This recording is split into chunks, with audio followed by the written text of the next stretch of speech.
This is Dr. Jack Barnathan. I have the privilege to be with a friend I have so much respect for, multi-Emmy award-winning journalist, news anchor, content creator, and for me and many thousands more, inspiration, Sandra Peebles. Hi, Sandy.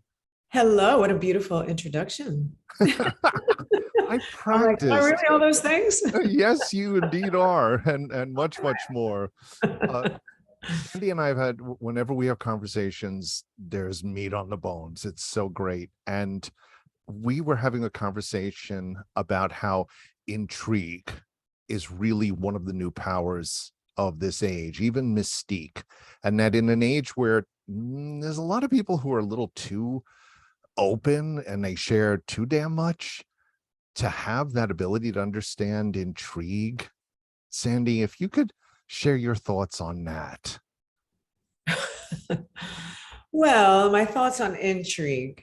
I guess everything has to have some kind of value, right? Everything that you put out has to have some kind of value for a person. But, that could be, we could be at a restaurant having a conversation and find that value. I find that a lot of people are just broadcasting things because they have to create content. I think there's even a funny on Instagram stories or Instagram reels that say, well, I had to produce content, so here's my content. And it's like, whatever, their dog or, their food or whatever it is. And so I think like we've gotten to that world, where everyone is like a content creator and there's so much pressure to create so much content. Now you have TikTok. So it's an exponential amount of information and people being open and sharing what they have. And, a lot of times it's funny, sometimes it's deep and you're not even interested. It's just overwhelming, I think, to be honest with you.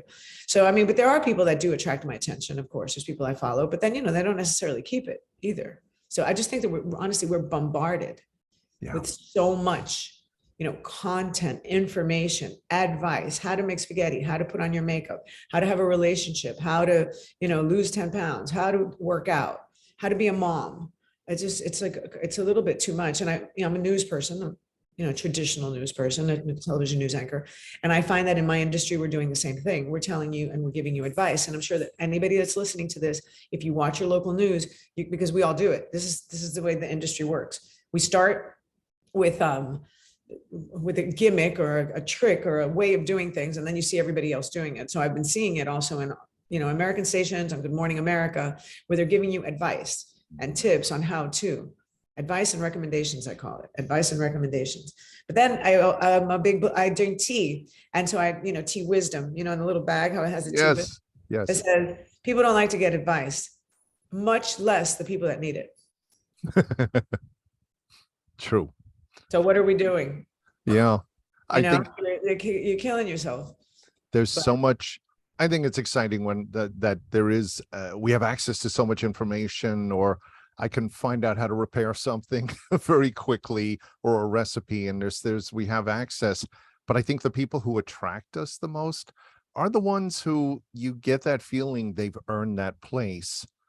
And they are the type that you say, wow, this is great if I could glean something from her, from what she's seen or he's experienced, or that kind of thing, and that's where I think it's a great power. That could be something that could be a new currency, so to speak. Well, without a doubt, we're going to be attracted to people that resonate with us. So, if I say X, whatever, I was going to say it in Spanish, X, sorry. I'm bilingual, so it comes out. I'm going to say X, whatever I say, right? So another person, someone can hear me today and it could resonate with them, and they could be like, oh yeah, that's so cool. I could definitely relate to that. But maybe they would have heard it a month before and they wouldn't have resonated with it. It wouldn't have resonated with them, Right. So, I guess it all depends on where we are on this wheel of life and at what moment we catch these phenomenal messages that we're hearing on TikTok and Instagram. I guess it all depends on what you're ready for. That's just kind of the way I see it. Yeah, that's wonderful, Sandy. And it's things that we have to be open to, and we have an opportunity to grow, and we have an opportunity to learn. We have an opportunity to share. That part, I guess we could agree is good. It's some of the over enthusiasm with it that could always go someplace else. Yeah, and I think I shared with you that poem, and I believe it was Emerson, or was it Walt Whitman. Oh God, no, I don't know. But the world is too much with us. Now I'll have to Google it. Yeah. The world is too much with us. So this was written like in the 1800s, and he was writing about the Industrial Revolution. It might have, yeah, it was like the early 1800s, and he was talking about the Industrial Revolution, how the world was too much with us, and how important it was for us to go out and, you know, be with nature. And I think to myself, if that was true then, it couldn't be more true now. The world is too much with us. It's right on here, which we can't live without. Look, messages, of course. You know, thank God, right? Thank God I have people that care about me. But the world is way too much with us, and we know what everyone thinks, and we know everything that's happening. And if there's a bomb anywhere, we know about it immediately. I mean, it is overwhelming to the human spirit. It's vexing. It's vexing to our spirit. So I wonder where in the middle we have to find somewhere, you know, some kind of peace. And I know people do, like, you know, social media diets. But even then, you know, just having your phone and having people contacting you, even though it's a good thing, right? So I'm thinking of such and such. I'm like, I have to call such and such. My brother died and I haven't talked to him since. And, you know, so, I mean, obviously you want to reach out and care about people, but, you know, the world is too much with us. And I think it's vexing. I find it vexing to my spirit. Wow. And okay, I'm going to have to look up. I think it was Walt Whitman, but we'll double check that. As we speak, I'm a pro at this. Yeah, there we go. Have a lot of competition out there with Google searchers.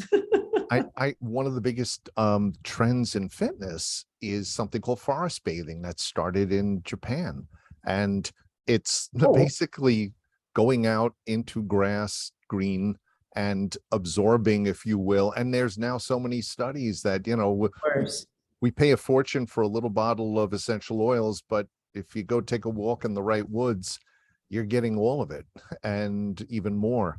Well, it's grounding with the electricity. So it's even like grounding yourself, literally. I mean, going out there barefoot, a lot of yogis, or a lot of people that practice yoga will know that, you know, this is something, you know, common in that discipline.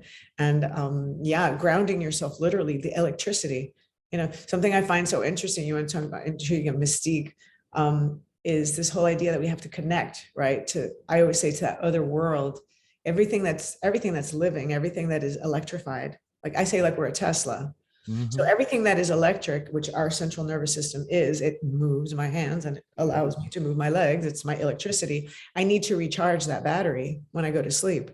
But when we go to sleep, we don't really know exactly where we go. We think we do. We go, you know, it's, you know, I measure the sleep with my Fitbit, REM sleep, all this. But where do we really go? And isn't that so interesting how we have to, you know, connect to that other world, and nothing that's alive can survive without it, at least while animals. I mean, I guess we could have the discussion about trees. I wonder if trees sleep. Can somebody Google that? Yeah. Can somebody get me that answer quick? Maybe. Well, but you know, it's interesting how we have to recharge, and we don't really know where we go, you know, to that dream state, or if that's the reality and this is the dream. That's what I was just going to say. Maybe we're dreaming now, and that's the real thing. That's more real. I love that. And yeah, earthing. The going barefoot, they're calling it earthing, or getting your feet in touch with that place. It's fantastic. And William Wordsworth, by the way, William Wordsworth. Wow. Okay. The world is too much with us. And yeah, this was written in 1802. Wow. Originally published in 1807. And like I said, it was about the Industrial Revolution. But boy, could he have imagined what we're living with now. That's a beautiful way. The world is too much with us. That's a beautiful theme to pull it all together with. Sandy, this was great. I just so enjoyed getting a chance to share the world with you and our dream state right now. I'm calling you a Tesla. We're nothing but Teslas. I need to recharge every day. Amen. We need that 6 to 8 hour charge. Sandy, thank you so much. It was a pleasure.